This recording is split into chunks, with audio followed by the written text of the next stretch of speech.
Welcome students to class 12th.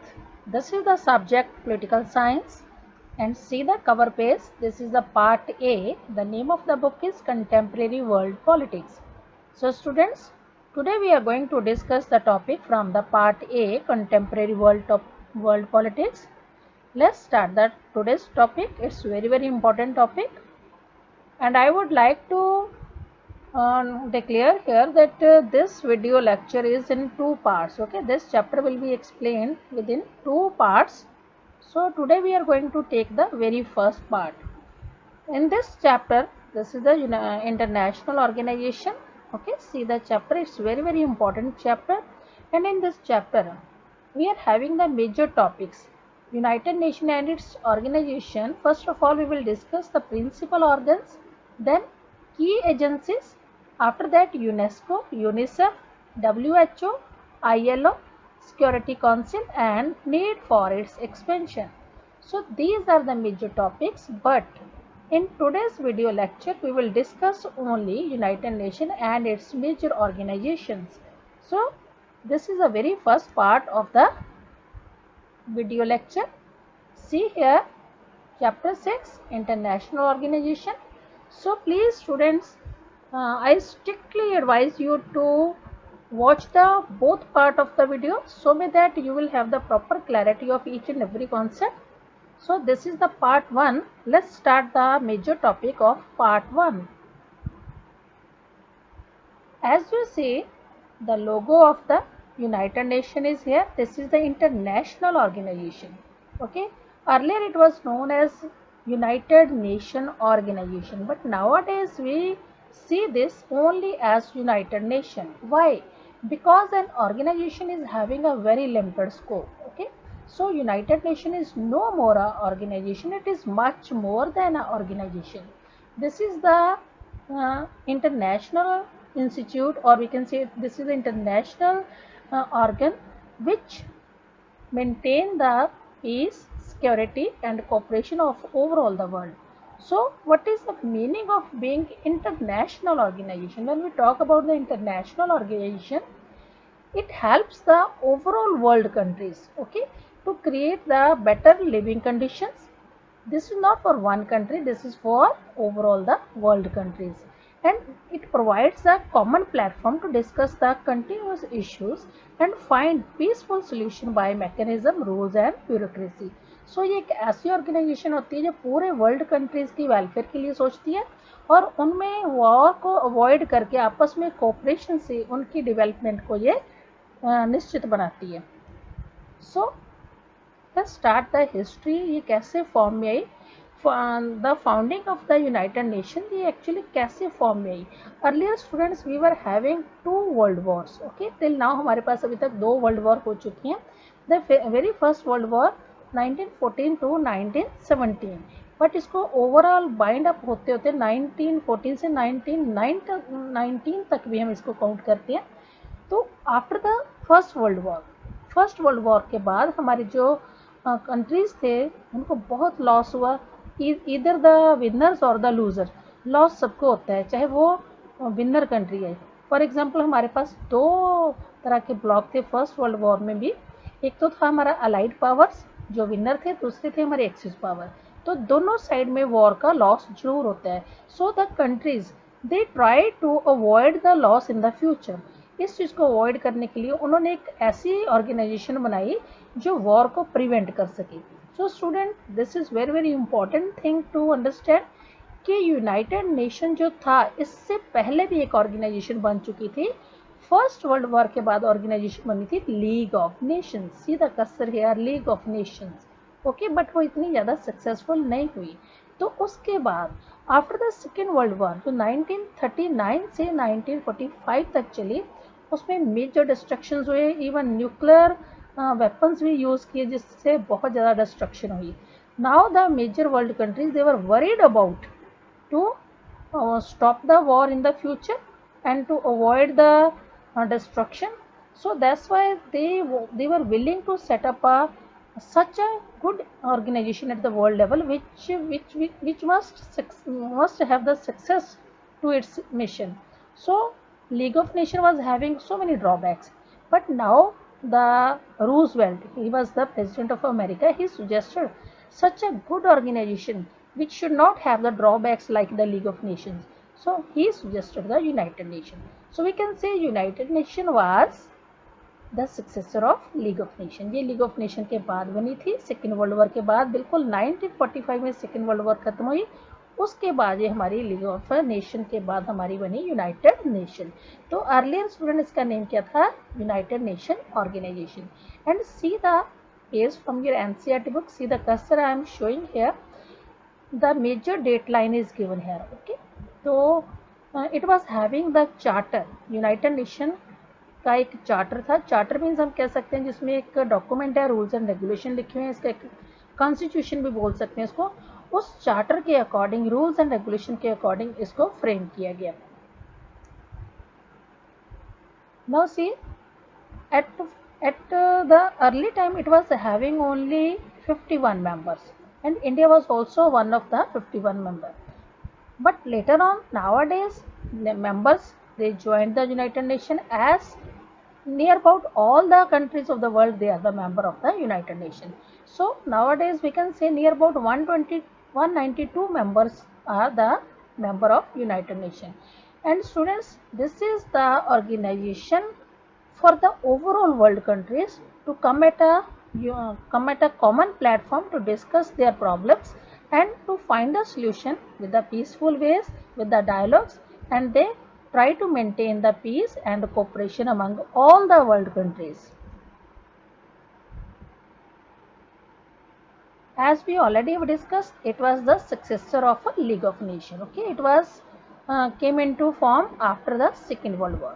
At that time, there were 51 states, and these states come together under the charter, United Nations charter. इसका एक charter बना था और इसकी जो date है, फॉर्मेशन डेट है, that is the 20 October 1945. Okay student, this is the very very important 1 mark question. So listen the video very carefully, watch the video repeatedly, and don't skip any part, as I have declared that it is having 2 parts. So don't skip any part. Now see, what was the aim of the United Nations? This was having the aim to prevent the wars and to maintain peace and order at the world level. See students, this is the logo of the United Nations. See here, this United Nations, it shows the world map also. Okay, and these the olive leaves, it is the symbol of peace. And this organization, nowadays all the countries are the member of United Nations. See here, the flags are the symbol of different countries. And now see, the headquarters of the United Nations is at New York. Now start the major organs of the United Nations. इसके major जो parts हैं United nation के काम को करने के लिए, इसके अलग अलग ऑर्गन्स हैं, इसके पार्ट्स हैं. तो सबसे ज़्यादा इंपॉर्टेंट पार्ट्स हैं स्टूडेंट इसके general assembly and security council. Overall इसके 6 पार्ट्स हैं. See here, see the chart, C the cursor also. This chart is given in your NCERT book. Okay, you can have the thoroughly brief explanation from this chart. Okay, General Assembly, first one is the General Assembly, then Security Council, then we can say International Court of Justice, Secretariat, Economic and Social Council, Trusteeship Council. Okay, so we are having different councils, different organizations, and it is also having different agencies. But we will discuss the major organs. The major organs, General Assembly. So let's discuss what is the General Assembly. And about the General Assembly, you should know, having the brief explanation, General Assembly is also known as the World Parliament. Okay, इसको पूरे world की parliament भी बोला जाता है. जितने United nation के member हैं वो सारे इसकी जनरल असेंबली के भी मेंबर हैं. This is the main organ, main deliberative, policy making and representative organ. यहाँ पे सारी पॉलिसी प्लान्स डिस्कस होते हैं और सारे मेंबर इसके, सारे कंट्री वर्ल्ड के मेंबर जितने भी यूनाइटेड नेशन के मेंबर हैं वो इसके जनरल असेंबली के भी मेंबर हैं. इसके लिए इसको रिप्रेजेंटेटिव ऑर्गन भी बोला जाता है. तो आजकल टिल डेट जो अपडेट है स्टूडेंट्स, 193 मेंबर्स हैं। जैसे आपकी बुक में इसका ओल्ड एडिशन है, only 192 members are shown here, but according to latest information it is having 193 members. So General Assembly, they make the law, and it is the only body with the universal representation. Each year in September, the full United Nations membership meets in the General Assembly Hall in New York for annual General Assembly session and general debates. Means कि हर साल जितने भी इसके members हैं, general assembly की एक meeting होती है न्यूयॉर्क में, वो सारे वहाँ पे जनरल असेंबली हॉल में मिलते हैं। प्लेस कौन सी है? न्यूयॉर्क, जो इसका मेन ऑफिस है।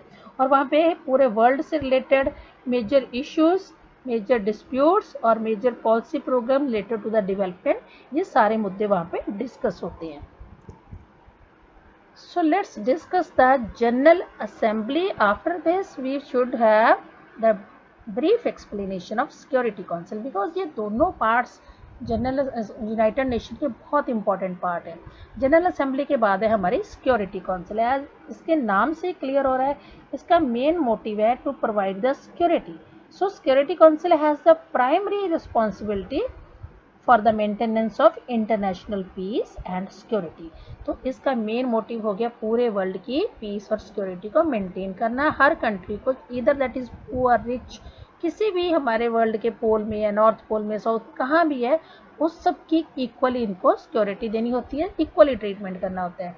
बट स्टूडेंट्स, इसमें जो प्रैक्टिकली अगर हम देखा जाए तो सिक्योरिटी काउंसिल में मेन मेंबर्स जो हैं 15 मेंबर्स हैं इसके टोटल, बट 5 मेंबर्स परमानेंट हैं एंड 10 मेंबर्स इसके नॉन परमानेंट हैं। तो each member has 1 vote.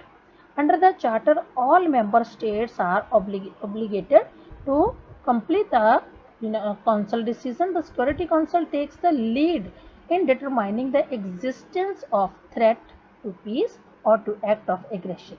Okay, तो इसका जो मेन पर्पस है, कंट्री में कहीं भी कोई पीस को थ्रेट हो रही है, किसी को इनसिक्योरिटी हो रही है, तो उससे रिलेटेड ये अपनी वार्तालाप करते हैं और एक्शन भी लेते हैं।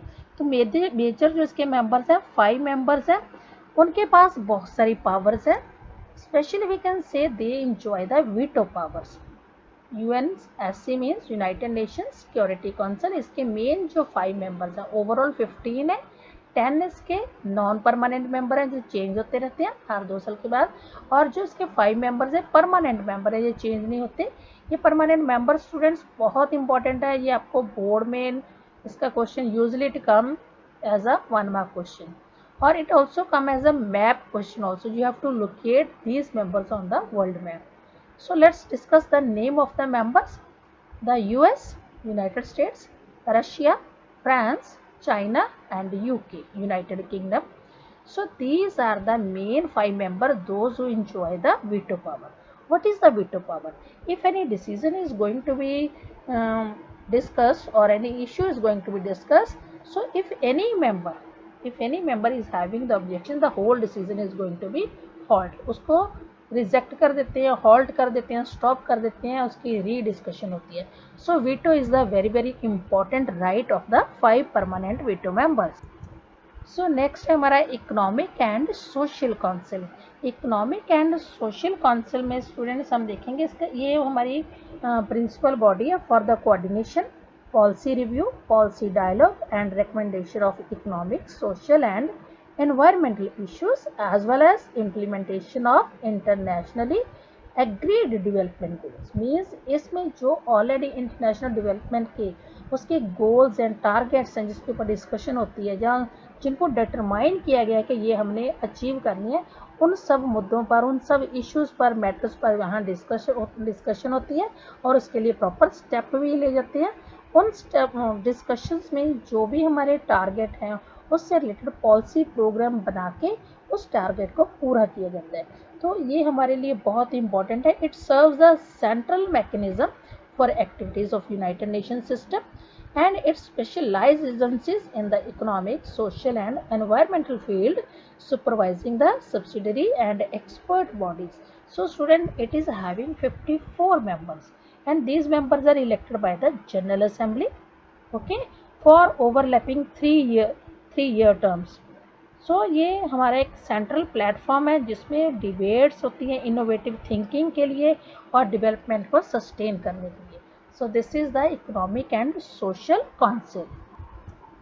So let's discuss now about the International Court of Justice. So students, this is also the very important organ of the United Nations.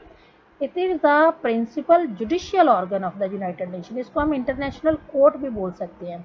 Its seat is at the Peace Palace in the Hague, जो Netherlands में है. Hague में इसका जो main office है.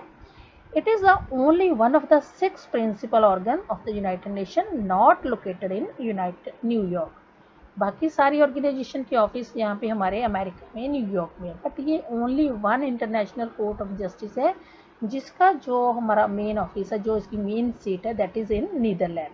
Okay, so the court's role is to settle to accordance with the international law legal disputes submitted to by its states.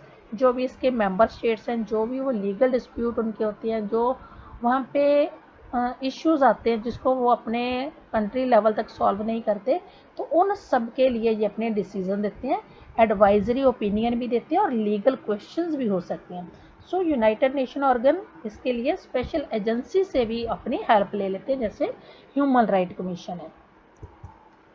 Now students, let's discuss about the secretariat. इसकी secretariat क्या है? इसमें ये main secretary generals होते हैं और जो हमारे tens of thousand of international United Nation staff members who carry out the day to day work. मतलब इतने जितने भी हमारे मेंबर्स हैं उनका डेली रूटीन का जो वर्क है उसकी हेल्प के लिए हमारा बना हुआ है secretariat. Okay, so general assembly organisation जो भी इसकी प्रिंसिपल ऑर्गेनाइजेशन है, secretary general is the chief administrative officer of the organisation. It is appointed by the general assembly. जो इसका मेन है वो कौन होगा? चीफ एडमिनिस्ट्रेटिव ऑफिसर, इसका जो हेड है. और इसको अपॉइंट कौन करते हैं? सिक्योरिटी काउंसिल या जनरल असेंबली इसको अपॉइंट करते हैं. 5 ईयर का इसका टर्म है और उसको दोबारा भी रिन्यू कर सकते हैं. So United Nations staff members are recruited internationally, locally and work in duty stations on peacekeeping missions all around the world. इनको जहाँ भी मतलब पूरे वर्ल्ड लेवल पे जहाँ भी इनको भेजना होता है, कहीं पे ज़रूरत है, पीस कीपिंग ऑपरेशन है, कोई शांति स्थापित करने के लिए, कोई डिस्प्यूट चल रहा है उसको सॉल्व करने के लिए, तो इनकी पोस्टिंग पूरे वर्ल्ड लेवल में कहीं भी इनकी हो जाती है. So this is very very important organisation. ये सबकी जितनी भी हमारी ऑर्गन्स हैं उनकी हेल्प, उनको असिस्ट करने का वर्क करती है. So students, let's discuss about the major secretariat general. अब इसके हमारे कौन कौन से सेक्रेटरीट जनरल है पूरे वर्ल्ड लेवल में से, हम इसके जो मेंबर कंट्री है उनके मेंबर्स को इनको मौका दिया जाता है. They are given the opportunity. Okay, तो डिफरेंट ये मेंबर्स की लिस्ट है. It may come as the 1 mark question. So you should go through the list and learn the names of the members along with the countries. So इनके लिए अब जो हमने developments या इनके रिलेटेड हमने ये सोचा कि आगे इसने कौन से वर्क करने हैं. तो सितंबर 2005 में the head of all member states of United Nation they took the step to make United Nation more relevant by creating peace building commissions, human right council, agreement to achieve millennium development goal. Students, ये millennium development goal बहुत important है. United nation में 2 question है. एक होते हैं इसके simple goal, to maintain peace, to maintain cooperation. एक हो गया इसका मिलेनियम गोल. ये आपका डिफरेंट थोड़ा हटके क्वेश्चन है. टारगेट वही भी है कि सारे कंट्रीज़ की हमने पीस के लिए वर्क करना है, वॉर को अवॉइड करना है. लेकिन मिलेनियम डेवलपमेंट में हम साथ में कंट्रीज़ की पीस सिक्योरिटी के साथ साथ उनके डेवलपमेंट को भी लेके चलेंगे. और इसके साथ साथ जो टेररिज्म है या एनवायरमेंटल पोल्यूशंस हैं, थ्रेट्स हैं एनवायरमेंटल, उनको भी ख़त्म करना है. और इन सब के लिए ये अपने मेंबर कंट्रीज़ फंड अरेंज करेंगे, एग्रीमेंट्स करते हैं. तो इसमें एक बड़ा स्टेप ये लिया गया था कि जो ट्रस्टीशिप काउंसिल है उसको वाइंड अप कर दिया, मतलब उसको ख़त्म कर दिया गया. तो ये जो हमारे 2005 में जितने भी हमारे हेड ऑफ द स्टेट्स थे, सारे जो यूनाइटेड नेशन के जो मेंबर्स थे, हेड ऑफ द स्टेट्स थे, उन सब ने मिलकर ये डिसीजन लिया था to wind up the trusteeship council. अब ट्रस्टीशिप काउंसिल इसका पार्ट नहीं है. Now one more important reforms है, यहाँ पे हमारे बहुत सारे रिफॉर्म्स है कि क्या क्या हुआ है, क्योंकि वर्ल्ड वॉर के बाद, सेकेंड वर्ल्ड वॉर के बाद जब कोल्ड वॉर चल रही थी तो कंट्रीज़ में एक डिफरेंट सिनेरियो था वो वेपन्स को जमा करने का। उसके बाद हमारा जो सोवियत यूनियन था वो क्लैश हो गया, तो अब क्या था, सारी power United states of America के पास थी। तो इस वे को लेके हमारे बाकी के वर्ल्ड कंट्रीज़ में और ऑर्गेनाइजेशन, उसके जो हमारे पावर्स के जो डिफरेंट अल्टरनेट सेंटर्स है वो बनने शुरू हुए, जैसे यूरोपियन यूनियन है, आसियान है, एशियन कंट्रीज़ हैं। तो ये सारे नए नए सेंटर सामने हैं, तो इसका जो इम्पैक्ट था हमारे यूनाइटेड नेशन के उसकी वर्किंग के ऊपर भी पड़ा, क्योंकि पूरे वर्ल्ड में पावर का सिनेरियो चेंज हो रहा है। कंट्रीज़ में जो डिफरेंट एक रेस है to have the maximum nuclear weapon, उसको लेके, दूसरा हमारे इंडस्ट्रियल जो प्रोग्रेस की वजह से, इंडस्ट्रियल डेवलपमेंट की वजह से हमारा पॉल्यूशन इंक्रीज हो रहा था। तो ऐसी बहुत सारी प्रॉब्लम्स थी जिनके बारे में हमारे पैरामीटर फिक्स किए गए, और इनमें कुछ मेन मेंबर्स थे, जैसे यूनाइटेड नेशन में रिच कंट्रीज़ हैं, बड़ी कंट्रीज़ हैं, परमानेंट मेंबर्स हैं, उनके ऊपर भी यूनाइटेड नेशन चार्टर में कुछ पैरामीटर फिक्स किए गए कि किस लिमिट में उन्होंने काम करना है। So since 1997 a new member to be added to United Nations should fulfill the parameters of being the major economic military power, contribute to United Nations budget a populous one, and should respect democracy, human rights, and to make council more representative। हाँ जी, इसका meaning क्या है student?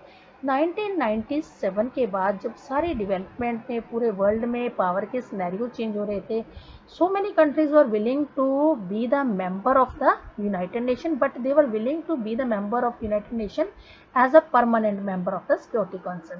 तो अब United nation ने एक शर्त, एक कंडीशन रख दी कि जो भी इसका नया मेंबर बनेगा उसके लिए कुछ पैरामीटर्स होंगे, वो उन्होंने फुलफिल करने हैं। जो नया मेंबर होगा उसकी इकॉनमी थोड़ी स्ट्रांग होनी चाहिए, जो यूनाइटेड नेशन का बजट होता है उसमें वो कितना कंट्रीब्यूशन दे रहा है, वहाँ की अगर मिलिट्री को ज़रूरत पड़ रही है तो कितनी मिलिट्री सर्विसेज दे रहे हैं, उसमें कितनी पॉपुलेशन है, पॉपुलस कंट्री होना चाहिए। तो उसके अलावा वो डेमोक्रेटिक कंट्री है, जो ह्यूमन राइट्स को फॉलो करता है कि नहीं, मीन्स वो अपने आप में यूनाइटेड नेशन को कितना रिप्रेजेंट कर सकता है, कितने उसके नॉर्म्स को फॉलो कर सकता है। So these parameters were fixed for the new members.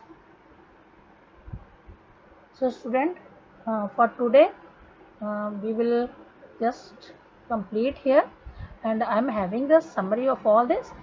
This is the United Nations, the world organization. The map represent the overall world country, its major organizations, major organs, that is the General Assembly and Security Council.